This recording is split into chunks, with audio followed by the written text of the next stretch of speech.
a big shout out to the SAL, Southern Amateur League, at Glemnet SAL on Twitter and www.southernamateurleague.co.uk. Also, they are facebook.com/VSAL1907. Also, a big shout out to the Amateur FA, Amateur Football Alliance, AFA, at Amateur FA on Twitter and www.amateur-fa.com. And Mike Harneman thinks he's funny. This one thinks he's funny in the chat, you know. It's one of them ones. But yeah, it's one of them ones. Let me go into a few score lines from the Ibis club. And the reason why that I was kind of lobbying not to have to go through this segment this week, but the results from the 23rd of November 2013, the Ibis 1s drew 4-4 at home to Old Westminster Citizens. The Ibis 2s lost 1-0 at home to HSBC, and in a local derby, us Ibis 4s went down 13-2 against Polytechnic. ASS 7s. There's a lot more, and Mike Harneman, I'm not repeating that result. But the fact of the matter is, it pretty much took me a day to actually calm down after this result, because the guys who played alongside me were fuming, but so was I. But the fact of the matter is, we actually played 90 minutes with 9 men, and basically our starting lineup was this: myself, Liam Angel, aka Straight Shooting LJA, at centre back. I'm gonna get Mike for that. I was playing at centre back. Started alongside Barry Clark at centre back. We started with 3 at the back actually, because we had Steve Montgomery helping us from the frees. So we started with a 3-man backline, and it was 4 in midfield. So basically, we had Ash Farrell, we had Callum Mayfield, we had Gideon Barnett. We also had Jordan Mills, and we had Christian Frixu as well. And we had the G-Man, aka Gavin Henry, in goal for us this week. Now, the reason why we had 9 men is because Phil Stevens, who was supposed to help us from the freeze, no-showed. So I'm not happy with that. I was very fuming at that. And we had a few late dropouts on the day, and basically Carl Bolton had to drop out due to a family issue. Mark Furness had to drop out because of a groin injury. Pete Snell had to drop out because he picked up a back injury the night before. And Will Hodges dropped out about half an hour before the meet time. So it was one of them, was hamstrung. But it was too late to forfeit the game. So we ended up playing with 9 men, and we were 9-1 down at half time. Jordan Mills got our goal, got our first goal, and hey, Mike Harneman, if you want to play in goal, come on down. It's one of them ones. Come on down. You said that before. Come on down. But it's one of them ones. It's one of them ones where, yeah, Jordan Mills. It was actually not half bad a goal as well. But Barry Clark got the second goal as well. But at one point in the first half, and for most of the second half, the referee was actually playing as a linesman. The ref actually did very, very well, to be honest, on a general basis. And we were playing, as much as we could, tried to play the offside trap with the G-Man on the advice of Gideon Barnett, coming as a sweeper keeper. And we ended up switching to 4 at the back because we were getting overrun, especially down the flanks. But it was one of them ones where this day, as soon as we had 4 dropouts in the space of a couple of hours, it was a case of it was never going to be our day. And basically, out of those 4 dropouts, 3 of them were out and out defenders.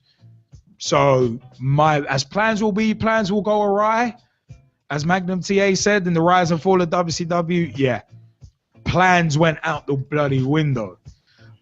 So yeah. It was one of them. Was obviously us lot were not happy, and the late dropouts really did hamstring us.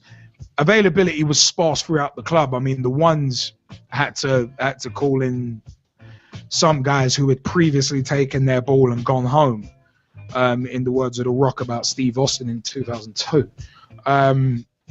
So that's how we were scratching around for availability, and all this with considering the Freeze didn't have a game. So it's one of them ones, man. That's why we missed the Merseyside derby. But the fact is, yeah, I was fuming about the result, and it actually took me a day. It legitimately took me a full day to actually simmer down, to actually calm down about it. Yeah, I couldn't even bring myself to write a match report about it. I mean, at the end of the day, the 9 of us that played cannot fold. I'm not embarrassed by the application that all 9 of us put in, and even the G-man in goal as well. Like, he tried his best, and you've got a hell of a goal kick on you. Say that much. Bloody hell! And there's a sweeper keeper, I think he did well. But I mean, it's one of them ones where I'm not embarrassed by the application or the effort put in by the 9 that turned up and played. I'm embarrassed by the result, by that 13-2 result, and I was fuming at that, because even the Polytechnic guys were like, "Hey, you lot are a good side. I mean, what happened? How come you lot only had 9?" So for Europa to be saying that you're a good side, and even we got 2 goals. We got nine guys got 2 goals, or 8 players on the pitch got 2 goals against 10 players on the pitch. Where really and truthfully, we shouldn't have scored none. I mean, it's one of them ones, man. I mean, there were times where we actually had a couple of good passages of play. We were creating chances, and this is with 9 men. So with 11, I think we would have beaten Poly.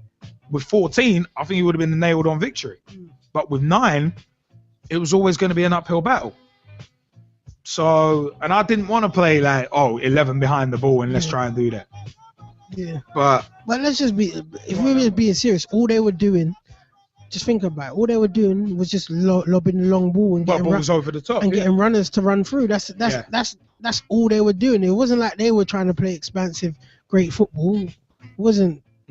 Give them credit, but at the end of the day, you know, look how long it took for them in the second half to figure out, look, these guys are pushing up and playing sweeper keeper. Yeah, I mean, I said, man, personally, and I said that to you, really and truthfully, yep, the result stings, like, especially being in goal and, you know, knowing I was in the result where it lost 13-2.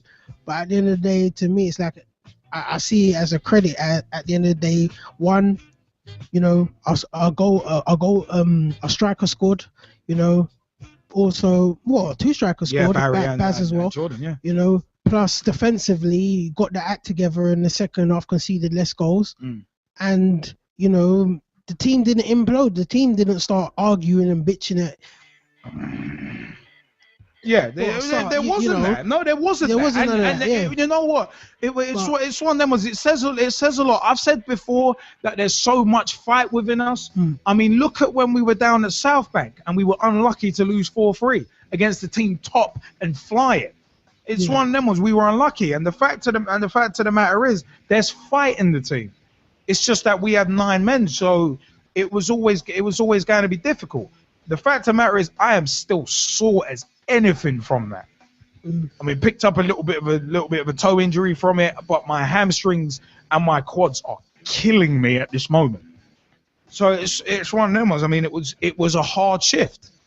It really was a hard shift. And as I said, right, I mean, it's one of them ones. It was frustrating.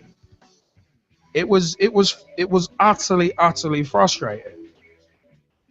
But yeah, I mean, it is one result. You can't change the past, but you can change the future, and we've got to change the future.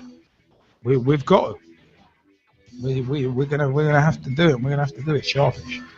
So, no more. But you know what? Yeah, for more information about Ibis FC, We are on the lookout for players. ibisfootballclub@gmail.com is where you need to email. Facebook.com/ibis.fc. Also, twitter.com/ibis_football or @ibis_football on Twitter. ibisfc.co.uk. A big shout out to JT, aka John Timmins, who runs the website. Big shout out to Boney, Stephen Bone, our treasurer, Tristan Popel. Big shouts. Big shout out to Ollie Wooden, captain of the Twos, and a big shout out to Bloggy as well, Luke Blog, who recently had a baby girl. Congratulations. Also, big shouts to Tristan Popel, chairman of the club. Big shouts to the current one's captain, and that is Ben Pierre. Big shouts. And of course, big shout out to all the guys in the fours who played this week. I got to say, guys, thank you for your effort and thank you for your application. And all I can do is apologize.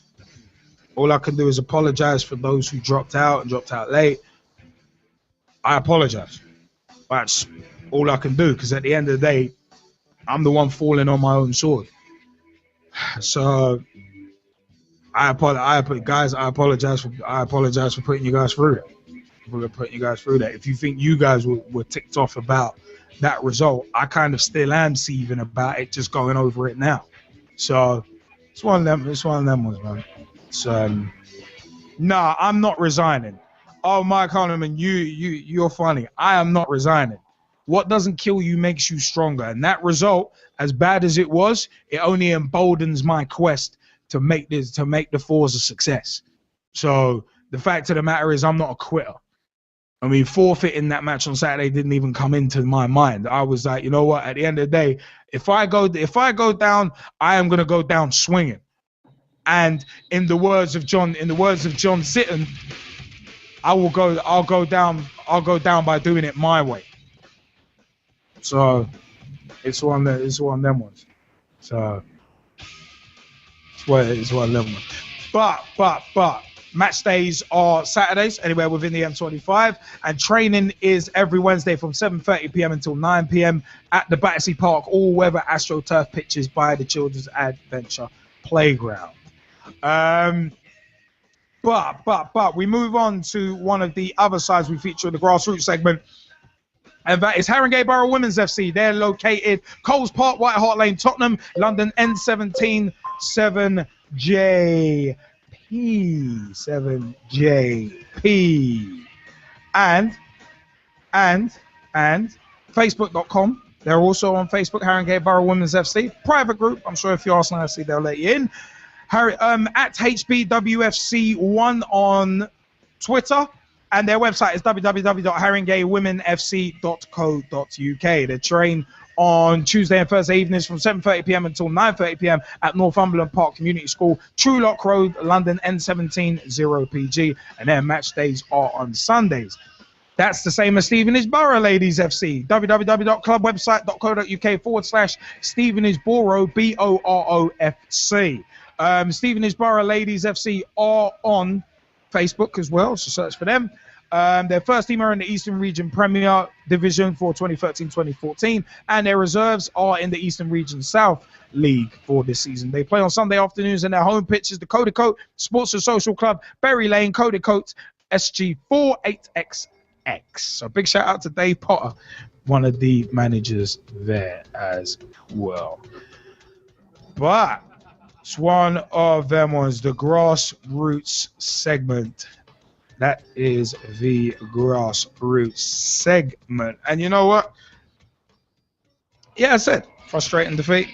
But we move, we grew. You can't change the past, but you can change the future.